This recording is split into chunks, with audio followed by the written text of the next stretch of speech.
Hello everyone, मैं राघव आप लोगों का अपने YouTube channel discovery coaching Pratapgarh में बहुत बहुत स्वागत करता हूं। तो इस समय हम लोग हाइलो एल्केन एवं हाइलो एरीन के विरेचन की विधियां देख रहे हैं, जिसमें से पहला पार्ट हो गया है। आज हम लोग हाइलो एल्केन एवं हाइलो एरीन के विरेचन की विधियों का सेकेंड पार्ट देखते हैं। ये सेकेंड पार्ट रहेगा जिसमें हम लोग हाइलो एल्केन को हाइड्रोकार्बन से बनाना देखेंगे। तो आइए स्टार्ट करते हैं। तो यहाँ पे सबसे पहले हम लोग हाइड्रोकार्बन देख लेते हैं। हाइड्रोकार्बन मीन्स जिसमें कार्बन साथ साथ क्या हो, हाइड्रोजन हो। तो इस प्रकार के यौगिक क्या कहलाते हैं, हाइड्रोकार्बन कहलाते हैं। इसमें क्या क्या आ जाएगा, जैसे एल्केन आ जाएगा, एल्कीन आ जाएगा, एल्काइन आ जाएगा। ये सब क्या है, हाइड्रोकार्बन है। एल्काइन आ जाएगा, तो ये सब क्या है, हाइड्रोकार्बन। तो सबसे पहले हम लोग एल्केन द्वारा हाइलो एल्केन बनाना देखेंगे। तो एल्केन द्वारा जो हाइलो एल्केन बनता है, ये मुक्त मूलक प्रतिस्थापन द्वारा बनता है। मुक्त मूलक प्रतिस्थापन जिसमें हाइलोजनीकरण होता है, मीन्स हाइलोजन जुड़ता है। तो आइए देखते हैं। सबसे पहले हम एक एग्जांपल लेते हैं। जैसे ये एल्केन है, जैसे मीथेन है। इसमें अधिक मात्रा में अगर हम क्लोरीन लें, क्या लें, क्लोरीन लेते हैं, तो ये प्रकाश की उपस्थिति में ये क्या बनाएगा, CH3Cl और HCl बनाएगा। तो यहाँ पे ये हो क्या रहा है, ये मुक्त मूलक प्रतिस्थापन क्रिया है। मुक्त मूलक मीन्स यहाँ पे क्लोरीन, जो ये प्रकाश है, ये क्लोरीन, ये जो सहसंयोजी बंध बना रहा है, मीन्स एक इलेक्ट्रॉन यहाँ है, एक इलेक्ट्रॉन यहाँ है, ये इलेक्ट्रॉन इस क्लोरीन का है, ये इलेक्ट्रॉन इस क्लोरीन का। जब ये बंध टूटता है तो ये अपना इलेक्ट्रॉन अपनी ओर ले लेगा, ये अपना इलेक्ट्रॉन अपनी ओर ले लेगा। तो इस प्रकार ये अपना इलेक्ट्रॉन ले लिया और ये अपना इलेक्ट्रॉन ले लिया। तो ये क्या कहलाएगा, ये मुक्त मूलक कहलाएगा, मुक्त मूलक कहलाएगा। और जो क्रियाधार होता है, इसका जो बंध टूटेगा वो अभिकर्मक के अकॉर्डिंग ही टूटेगा। अगर अभिकर्मक मुक्त मूलक बना रहा है तो मीन्स ये भी मुक्त मूलक ही बनाएगा। तो ये मुक्त मूलक क्या बनाएगा, ये CH3 एक ये मुक्त मूलक बनाएगा और H निकाल के एक मुक्त मूलक ये बनाएगा। तो यहाँ पे एक क्लोरीन प्रतिस्थापन होगा, मीन्स ये इधर आएगा और H इस क्लोरीन के साथ मिलकर क्या बनाएगा, HCl, और ये Cl इस CH3 के साथ मिलकर क्या बनाएगा, CH3Cl बनाएगा। तो इस प्रकार मुक्त मूलक प्रतिस्थापन होता है। तो यहाँ पे क्लोरीन हम अधिक मात्रा में अगर हम लेंगे तो यहाँ पे जब तक हाइड्रोजन खत्म नहीं हो जाता तब तक ये अक्रिया चलती रहती है।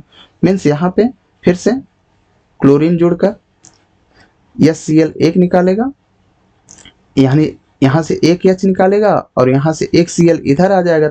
यहाँ क्या होगा, CH2Cl2 प्राप्त होगा। फिर से यह क्रिया बढ़ती चली जाएगी, Cl2, फिर से HCl निकलेगा, एक H इसका निकला, क्या बचा, CH, और एक Cl जुड़ जाएगा तो क्या होगा, CH3। और फिर से इसी प्रकार जब तक H नहीं खत्म होता ये जुड़ता चला जाएगा। एक H यहाँ से निकला और एक Cl यहाँ जुड़ा, क्या बनाएगा ये, CCl4। तो इस प्रकार ये चेन रिएक्शन दर्शाता है। तो यहाँ आप लोगों को पता होना चाहिए कि मान के चलिए कि यहाँ हम क्लोरीन अधिक मात्रा में ले रहे हैं, तब जाके ये जब तक यहाँ हाइड्रोजन रहेगा ये क्रिया चलती रहेगी। एक एग्जांपल और लेते हैं हम यहाँ, जैसे CH3 CH2 CH3, इसकी अपक्रिया क्लोरीन के साथ हो रही है प्रकाश की उपस्थिति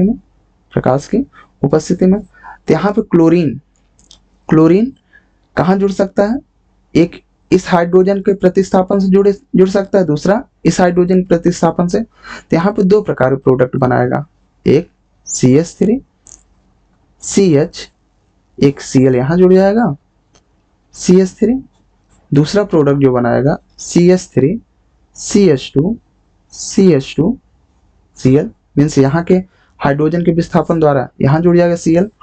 अर्थात ये प्राइमरी हाइलो एल्केन बनाएगा और ये सेकेंडरी हाइलो एल्केन बनाएगा। तो यहाँ पे जो सेकेंडरी हैलोएल्केन है, अगर मुक्त मूलक देखें,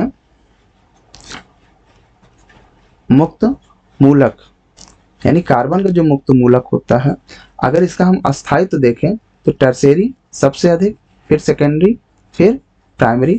तो यहाँ पे जो सेकेंडरी, टर्शियरी तो है नहीं, अगर टर्शियरी होता तो वो सबसे अधिक बनता। यहाँ सेकेंडरी और प्राइमरी में जो मुख्य उत्पाद बनेगा वो कौन सा बनेगा? सेकेंडरी बनेगा। और अल्प उत्पाद कौन सा बनेगा? प्राइमरी बनाएगा। तो इस प्रकार ये प्रोपेन, ये कौन सा प्रोडक्ट है? प्रोपेन। यानी प्रोपेन को जब हम क्लोरीन के साथ प्रकाश की उपस्थिति में क्रिया कराते हैं तो ये, इसका नाम क्या हुआ? Two chloro propane. और ये क्या है? 1 क्लोरो प्रोपेन। तो ये दो समायवी यौगिक बनते हैं। तो इसमें आप लोगों को इसका मैकेनिज्म भी देखना रहेगा। तो आइए हम इसका मैकेनिज्म देखते हैं। जहाँ हम लोग क्रियाविधि मीन्स मैकेनिज्म देख लेते हैं। तो इसकी क्रियाविधि में 3 चरण होंगे, जिसमें से पहला चरण क्या है? प्रारंभन है। दूसरा चरण क्या है? संचरण है। और आखिरी चरण क्या है? समापन है। तो सबसे पहले हम प्रारंभन देख लेते हैं। प्रारंभन में होगा क्या कि जो क्लोरीन अणु है, क्लोरीन अणु, ये प्रकाश की उपस्थिति में ये अपने मुक्त मूलक में ये टूट जाएंगे, या अपने मुक्त मूलक में ये टूट जाएंगे। तो ये क्या बना रहे हैं? मुक्त मूलक बना रहे हैं। इसके बाद संचरण देख लेते हैं। संचरण तो अभी बताया गया कि ये एक्चुअल में अविकर्मक होता है। अविकर्मक जिस तरह टूटेगा उसी प्रकार क्रियाधार भी टूटेगा। तो ये जो मुक्त मूलक है ये क्रियाधार को भी मूलक बनाता है। तो यहाँ पे एक एच इसका निकल जाएगा, तो यहाँ क्या बनेगा? CH3 यहाँ मूलक बनाएगा, और यह Cl यहाँ प्राप्त होगा, HCl। तो ये संचरण मीन्स ये आगे बढ़ता चला जाएगा। अब ये जो CH3 ये जो मूलक है ये दूसरे क्लोरीन अणु के साथ ये मिलकर, क्लोरीन अणु के साथ ये मिलकर CH3Cl बनाता है, तथा एक क्लोरीन मुक्त मूलक फिर से मुक्त होता है।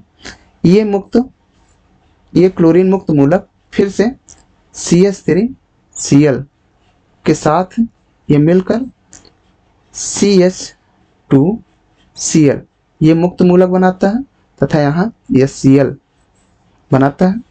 ये दूसरे क्लोरीन अणु के साथ ये मिलकर CH2Cl2 बनाता है, तथा फिर से एक क्लोरीन मुक्त मूलक प्राप्त होता है। फिर से यही CH2Cl2 ये क्लोरीन मुक्त मूलक के साथ ये फिर से यह Cl निकालेगा, और यहाँ CHCl2 ये मुक्त मूलक बनाएगा, और यहाँ पे यह Cl बनाता है। और फिर से ये दूसरे क्लोरीन के साथ क्रिया करके यहाँ पे ये क्लोरीन से क्रिया करेगा, तो यहाँ पे यह Cl फिर से जाएगा, और यहाँ पे ये क्लोरीन इसके साथ जुड़ जाएगा, तो क्या बनाएगा? CHCl3 प्लस फिर से क्लोरीन फिर से मुक्त हो जाएगा। अब ये फिर से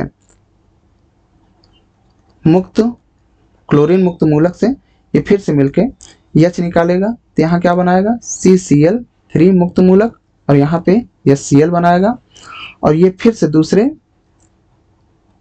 क्लोरीन अणु के साथ ये क्रिया करके ये CCl4 बनाएगा, और यहाँ क्लोरीन अणु यानी क्लोरीन मुक्त मूलक के रूप में फिर से मुक्त होगा।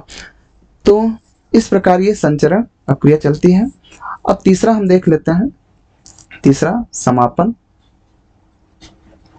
समापन मीन्स इस श्रृंखला का समापन कैसे होगा। पहला विधि ये है कि क्लोरीन मुक्त मूलक दूसरे क्लोरीन मुक्त मूलक से ये जुड़ के Cl2 बना दे, तो आगे अपक्रिया ये नहीं करेगा। दूसरा ये है कि जो मुक्त मूलक मेथिल मुक्त मूलक बना था ये दूसरे मेथिल मुक्त मूलक से जुड़ जाए, तो ये आगे अपक्रिया बंद कर देगा।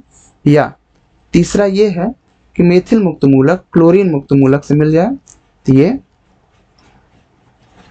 समापन कर देगा। तो इस प्रकार इसकी क्रिया विधि हुई। तो हाइड्रोकार्बन द्वारा जो हैलो एल्केन बनाया जा रहा है, जिसमें से ये पहला विधि है एल्केन द्वारा मुक्त मूलक प्रतिस्थापन द्वारा देखें, जिसमें हम लोग ये देखें कि प्रकाश की उपस्थिति में यहाँ क्या होना चाहिए, प्रकाश होना चाहिए। प्रकाश की उपस्थिति में जब एल्केन के साथ जब हैलोजन जुड़ता है तब हैलो एल्केन प्राप्त होता है। तो आगे देखते हैं हम लोग एल्कीन द्वारा हम लोग हैलो एल्केन कैसे प्राप्त करेंगे। तो आइए हम लोग देखते हैं एल्कीन द्वारा हैलो एल्केन कैसे हम प्राप्त करते हैं। तो यहाँ हम पहला देख लेते हैं, पहला HX के संयोजन द्वारा, HX के संयोजन द्वारा। तो ये जो अक्रिया होगी ये एक्चुअल में योगज अक्रिया होगी, यानी हम योगज अक्रिया द्वारा एल्कीन से हम हैलो एल्केन बना सकते हैं। तो सबसे पहले योगज अक्रिया देख लेते हैं, योगज अक्रिया किसे कहते हैं। तो योगज अक्रिया जो होता है इसमें पाई बंध टूटता है, पाई बंध का टूटना और सिग्मा बंध का बनना, ये क्या कहलाता है, ये योगज अक्रिया कहलाता है। और इसमें दो नियम, दो रूल्स यहाँ वर्क करते हैं। एक मार्कोनिकॉफ का नियम जिसे हम यम के रूल कहते हैं, और दूसरा रहेगा एंटी मार्कोनिकॉफ का नियम यानी एंटी यम के रूल।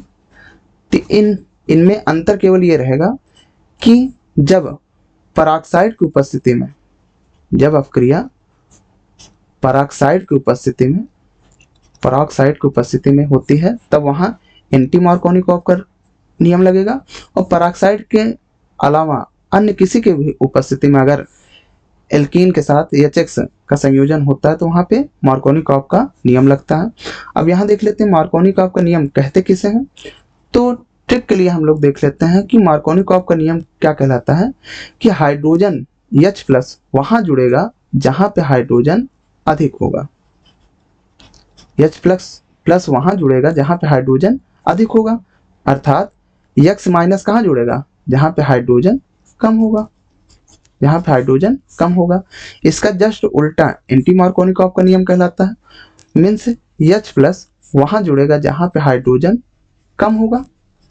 एंटी मार्कोनिकॉफ का नियम किसकी उपस्थिति में होता है, पराक्साइड की उपस्थिति में, और X-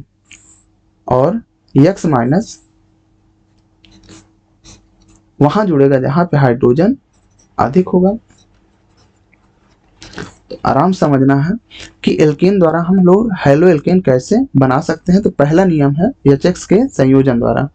ये जो अपक्रिया होती है इस अपक्रिया को हम योगज अपक्रिया कहते हैं। और योगज अपक्रिया किसे कहते हैं, जिसमें पाई बंध टूटता है और सिग्मा बंध बनता है। तो पाई बंध किसमें पाया जाता है, जैसे डबल बॉन्ड होता है, डबल बॉन्ड में एक पाई एक सिग्मा, अर्थात जब क्रियाधार में अगर डबल बॉन्ड रहे तो वहां दिमाग में ये लाना है कि यहाँ पे योगज अपक्रिया हो सकता है।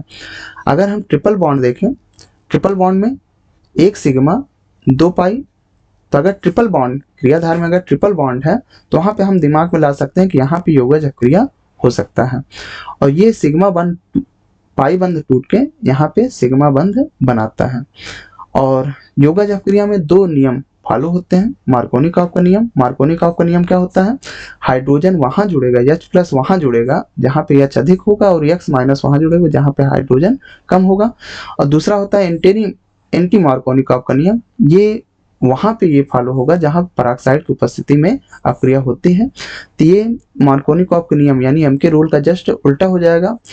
मार्कोनिकॉफ के नियम में हाइड्रोजन प्लस वहां जुड़ा जहां हाइड्रोजन अधिक था, तो यहाँ क्या हो जाएगा, हाइड्रोजन प्लस वहां जुड़ेगा जहां पे हाइड्रोजन कम होगा, और x minus means halide ion वहां जुड़ेगा जहां पे एच अधिक होगा। तो आइए देख लेते हैं हम। जैसे मान के चलिए कि ये जो एल्कीन होता है, एल्कीन दो प्रकार का होता है। एल्कीन भी कैसा होता है, दो प्रकार का होता है।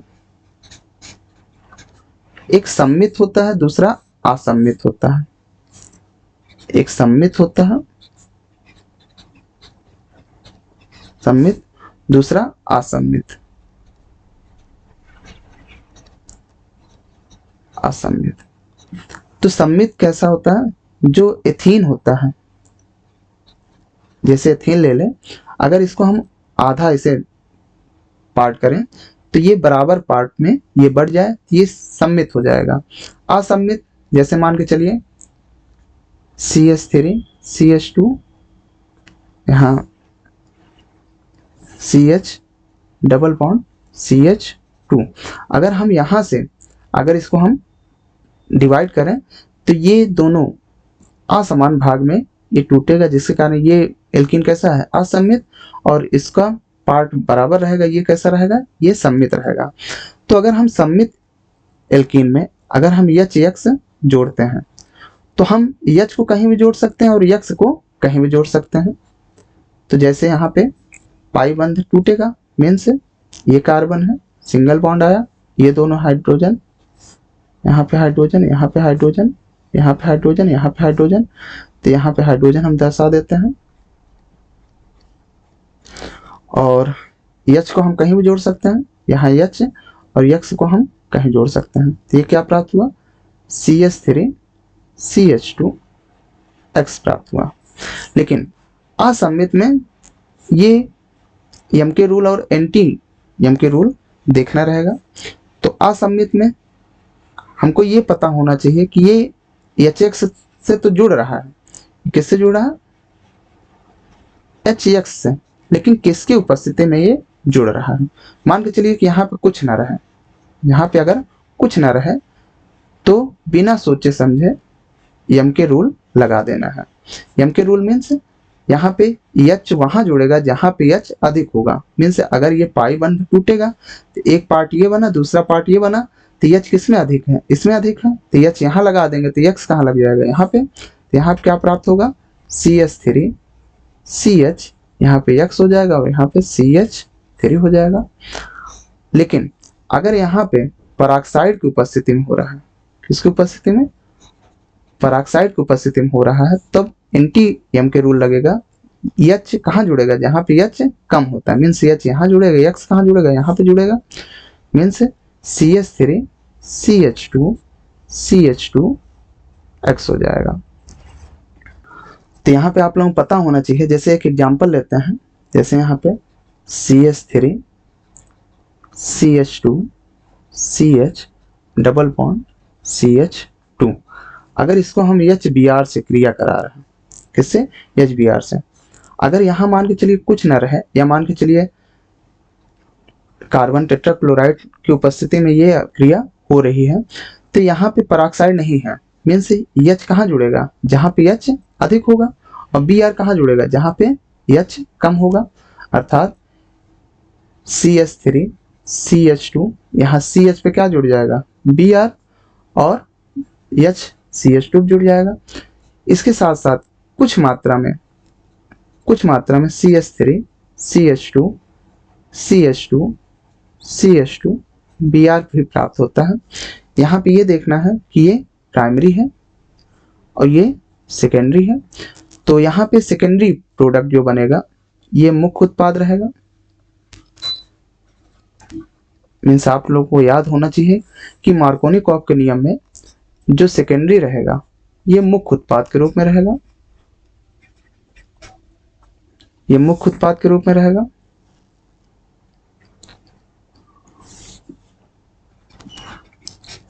और एंटी मार्कोनिकॉफ के नियम में ये प्राइमरी जो प्रोडक्ट बनेगा वो मुख्य उत्पाद के रूप में रहेगा। तो यहाँ पे यम के रूल लग रहा है, जिसके कारण ये सेकेंडरी वाला मुख्य उत्पाद के रूप में रहेगा और प्राइमरी अल्प उत्पाद के रूप में रहेगा। तो इस प्रकार हम एल्कीन में एच के संयोजन द्वारा हम लोग हैलो एल्कीन प्राप्त कर सकते हैं। इसके बाद आगे है एल्कीन में दूसरा देख लेते हैं, हाइलोजन के संयोजन द्वारा, हाइलोजन के संयोजन द्वारा। तो यहाँ पे हम लोग एल्कीन लेते हैं, यहाँ पे एक एल्कीन लेंगे, ये सममित एल्कीन ही है। तो यहाँ पे X2 जोड़ रहे हैं, X2, ये X2 Cl2 हो सकता है, Br2 हो सकता है, I2 हो सकता है। तो यहाँ पे X2 लेते हैं, तो यहाँ पे पाई बंध टूटेगा, एक जगह एक यक्ष जुड़ जाएगा, दूसरी जगह दूसरा यक्ष जुड़ जाएगा मेन से, ये यक्ष हुआ, एक जगह एक यक्ष दूसरी जगह दूसरा यक्ष। तो अगर आप लोग देख के बता सके कौन सा हैलाइड बन रहा है, ये विस डाई हैलाइड बन रहा है, यानी विसनल डाई हैलाइड ये प्राप्त होता है। तो इस प्रकार हम लोग एल्कीन द्वारा हैलो एल्कीन बनाने की दो विधियां हम लोग देखे हैं। जो अगली विधि है वो हाइलोजन विनिमय द्वारा है। हाइलोजन विनिमय द्वारा इसमें दो नेमिंग रिएक्शन आता है। पहला जो रहेगा उसे फिंकलस्टाइन अपक्रिया कहते हैं, फिंकलस्टाइन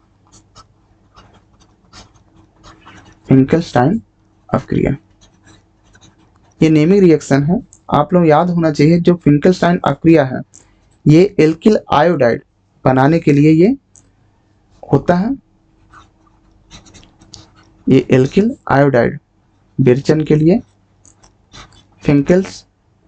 फिंकलस्टाइन अपक्रिया होती है। इसमें हम लोग देखेंगे कि शुष्क एसीटोन की उपस्थिति में जब एक एल्किल हैलाइड का सोडियम आयोडाइड से अपक्रिया कराते हैं, तो यहाँ किसकी उपस्थिति में, शुष्क एसीटोन की उपस्थिति में एल्किल हैलाइड का जब सोडियम आयोडाइड के साथ जब हम अपक्रिया कराते हैं, तो यहाँ पे हमको RI प्राप्त होता है तथा यानी यक्स के रूप में ये बाहर चला जाता है। तो यहाँ पे किसका विरचन हुआ, RI यानी एल्किल आयोडाइड का यहाँ विरचन हुआ, एल्किल आयोडाइड के लिए ये होता है। दूसरा यहाँ हम देख लेते हैं हाइलोजन विनिमय में दूसरा जो नेमिंग रिएक्शन है वो श्वार्ट्ज अपक्रिया है। श्वार्ट्ज अपक्रिया, ये अपक्रिया एल्किल फ्लोराइड विरचन के लिए होता है।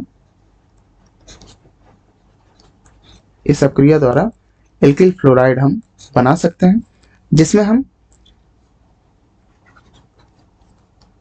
एल्किल हैलोजन यानी एल्किल हैलाइड की अपक्रिया किसी भी धातु फ्लोराइड के साथ, किसके साथ, धातु फ्लोराइड, ये क्या है, धातु फ्लोराइड,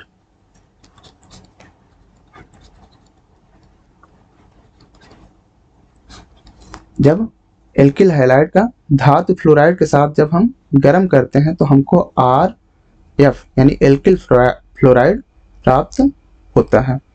तो इस प्रकार की अपक्रिया क्या कहते हैं, श्वार्ट्ज अपक्रिया। तो ये हाइलोजन विनिमय द्वारा दो नेमिंग रिएक्शन है जिसके द्वारा हम लोग हैलो एल्केन प्राप्त कर सकते हैं। तो इस प्रकार ये तीन तरह से हैलो एल्केन हम लोग प्राप्त कर सकते हैं। तो ये था हैलो एल्केन का विरचन। अगली क्लास में हम लोग हैलो एरीन का विरचन देखेंगे। तब तक के लिए धन्यवाद।